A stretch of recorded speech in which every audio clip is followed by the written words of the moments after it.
Hello, good morning. Daily current affairs में आपका स्वागत है। आज 18 जुलाई 2024। आज के क्वेश्चंस हम कवर करने वाले हैं। सारे क्वेश्चन सिलेक्टेड हैं। वीडियो को ध्यान से देखिएगा। आपके एग्जाम में करंट अफेयर से क्वेश्चंस पूछे जाएंगे। लास्ट में रिवीजन भी करेंगे और एक क्वेश्चन आपसे पूछेंगे जिसका आंसर आपको कमेंट करना है और सारे क्वेश्चन के आंसर हम आप लोगों को डिटेल में एक्सप्लेन करके बताएंगे। चलिए शुरू करते हैं क्वेश्चन नंबर फर्स्ट से। संयुक्त राष्ट्र की विश्व जनसंख्या संभावना 2024 रिपोर्ट के अनुसार 2100 में शताब्दी के अंत तक भारत के लोगों की अपेक्षित संख्या कितनी होगी।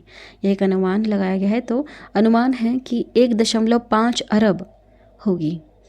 अब देखिए कुछ इंपॉर्टेंट पॉइंट्स। संयुक्त राष्ट्र ने अनुमान लगाया है कि शताब्दी के अंत तक अर्थात 2100 तक भारत की जनसंख्या लगभग 1.5 अरब हो जाएगी।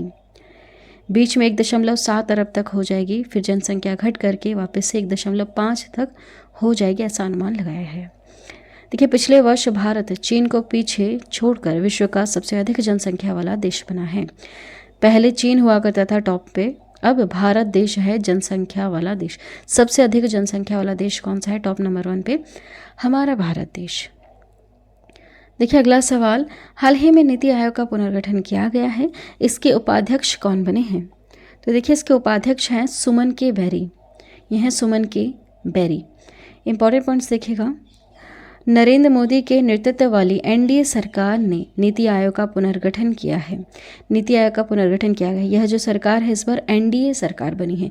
ठीक है, बीजेपी सरकार नहीं, एनडीए सरकार है, क्योंकि यह गठबंधन की सरकार है। यहाँ पर और भी अदर्स पार्टियां हैं जिन्होंने मिलकर के एक सरकार बनाई है, जिसमें 4 पूर्णकालिक सदस्य और भाजपा सहयोगी सहित 15 केंद्रीय मंत्रियों को या तो पदेन सदस्य या विशेष आमंत्रित सदस्य बनाया गया है। प्रधानमंत्री नरेंद्र मोदी नीति आयोग के अध्यक्ष बने रहेंगे। नीति आयोग के अध्यक्ष कौन है? पीएम देश के नरेंद्र मोदी। और अर्थशास्त्री सुमन के बैरी नीति आयोग के उपाध्यक्ष बने रहेंगे।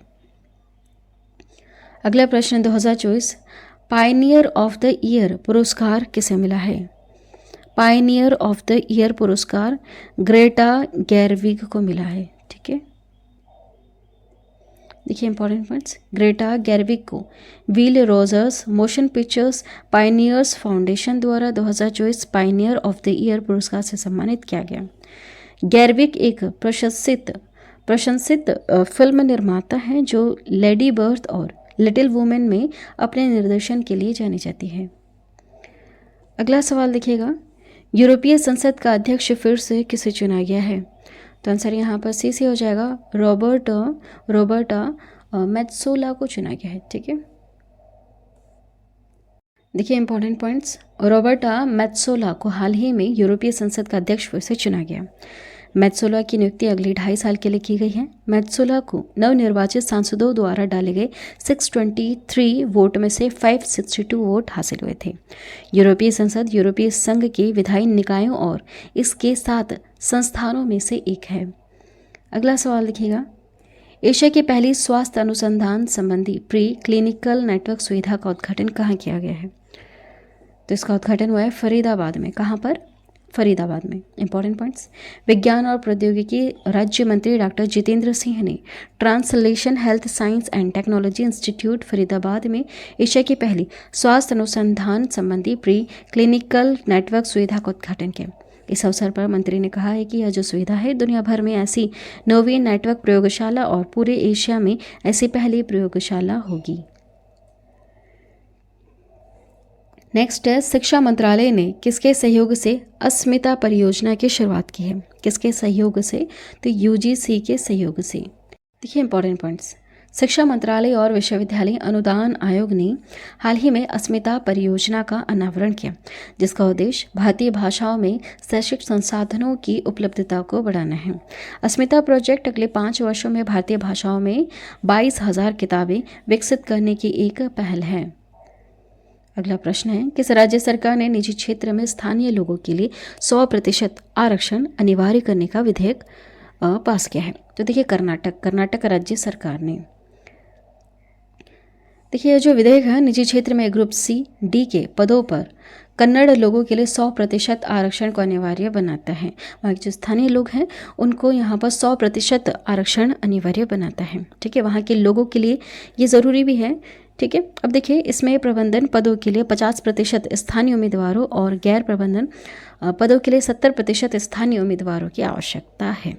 इससे क्या होगा, जो स्थानीय लोग हैं करीबन कम से कम ये तो परेशान ना हो। होता क्या है, जैसे यूपी का आपने देख रखा है, वो दूसरे राज्यों में जाके काम ढूंढते हैं, ठीक है। तो ऐसे चीज़ों को रोकने के लिए भी यह उन्हीं के राज्यों के लिए अच्छा है, ताकि वहाँ के जो लोग हैं वहीं के वहीं उनको काम मिल जाए। देखिए यदि योग्य स्थानीय अभ्यर्थी उपलब्ध नहीं हो तो प्रतिष्ठानों को सरकार या उसकी एजेंसियों के साथ मिलकर 3 वर्षों के भीतर उन्हें प्रशिक्षित करने के लिए भी कदम उठाए जाएंगे, ठीक है। अगर वहाँ के स्थानीय लोग योग्य नहीं हैं तो उनको ट्रेन भी किया जाएगा।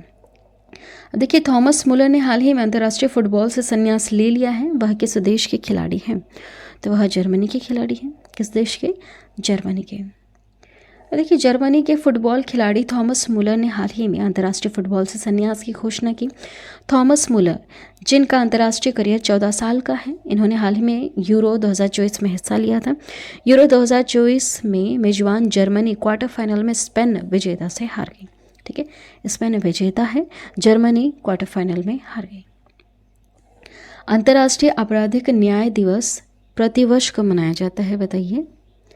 याद रखिएगा 17 जुलाई को मनाया जाता है अंतर्राष्ट्रीय आपराधिक न्याय दिवस। देखिए इंपॉर्टेंट पॉइंट्स, हर साल पूरी दुनिया में 17 जुलाई को अंतर्राष्ट्रीय न्याय के लिए अंतर्राष्ट्रीय आपराधिक न्याय दिवस, day of international criminal justice मनाया जाता है। अब देखिए अगला प्रश्न, भारतीय संविधान के किस अनुच्छेद के तहत भाषण और अभिव्यक्ति की स्वतंत्रता की गारंटी दी गई है जो मानहानि कानूनों के साथ संघर्ष कर सकती है?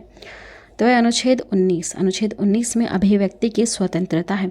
और भी इसमें क्या क्या पॉइंट्स हैं वो हम आगे डिस्कस करेंगे। देखिए भारतीय संविधान का अनुच्छेद 19 पहले का जो क है यह भाषण और अभिव्यक्ति की स्वतंत्रता के अधिकार से संबंधित है। हालांकि यह जो अधिकार है पूर्ण नहीं है। यह अनुच्छेद 19 का जो दूसरा है इसके तहत उचित प्रावधानों के अधीन है ताकि यह सुनिश्चित किया जा सके कि यह दूसरों के अधिकारों का उल्लंघन न कर सके, जिसमें मानहानि से संबंधित कानून भी शामिल है जिनका उद्देश्य व्यक्तियों के सम्मान की रक्षा करना है।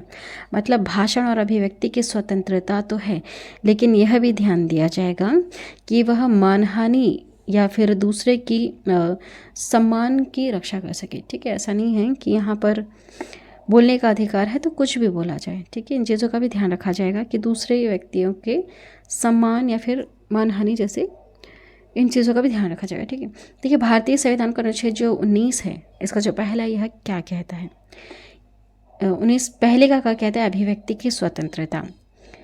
दूसरा पॉइंट है उसमें शांतिपूर्ण और बिना हथियार के एकत्र हो सकते हैं, जैसे आंदोलन वगैरह करते हैं तो शांतिपूर्ण तरीके से हो सकता है, बिना हथियार के एकत्र हो सकते हैं एक जगह पर और हाँ नारे वगैरह लगा सकते हैं और सरकार से डिमांड कर सकते हैं। संघ, यूनियन या सहकारी समितियां बना सकते हैं। बहुत सारी संघ वगैरह बने हुए ना, बहुत सारे होते हैं, वैसे बना सकते हैं। भारत के राज्य क्षेत्र में स्वतंत्र रूप से आप घूम सकते हैं। भारत के राज्य क्षेत्र के किसी भी भाग में आप निवास कर सकते हैं, आप वहाँ पर बस सकते हैं, कोई भी पेशा अपना सकते हैं या कोई उपजीविका व्यापार या कारोबार आप कर सकते हैं, ठीक है। ये सारी चीज़ें आप कर सकते हैं और ये सब एक कानून के तहत आप कर सकते हैं। देखिए फटाफट से अब रिवीजन कर लेते हैं और लास्ट वाला क्वेश्चन आपके लिए है जिसका आंसर आपको कमेंट करना है। संयुक्त राष्ट्र की विश्व जनसंख्या संभावना 2024 रिपोर्ट के अनुसार 2100 शताब्दी के अंत तक भारत में लोगों की अपेक्षित संख्या कितनी होगी? 1.5 अरब। हाल ही में नीति आयोग का पुनर्गठन हुआ, इसके उपाध्यक्ष सुमन के बैरी हैं और अध्यक्ष कौन है?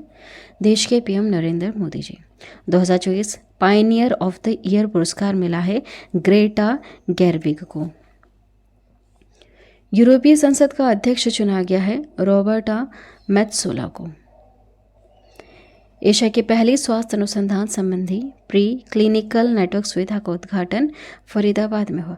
शिक्षा मंत्रालय ने किसके सहयोग से अस्मिता परियोजना की शुरुआत की? यूजीसी। किस राज्य सरकार ने निजी क्षेत्र में स्थानीय लोगों के लिए 100% आरक्षण अनिवार्य करने का विधेयक मंजूर किया है?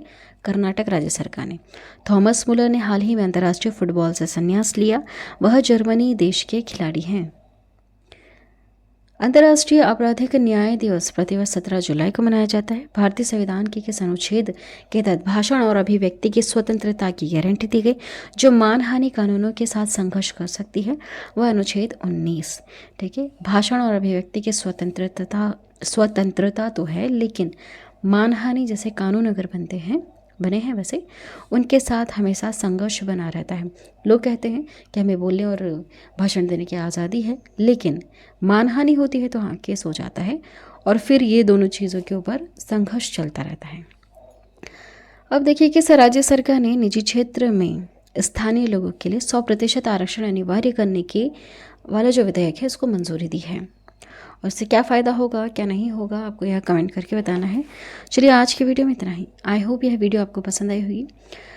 पसंद आए तो चैनल को आप सब्सक्राइब कर लेना और बेल नोटिफिकेशन आइकन को ऑल प्रेस ज़रूर कर देना। Thank you.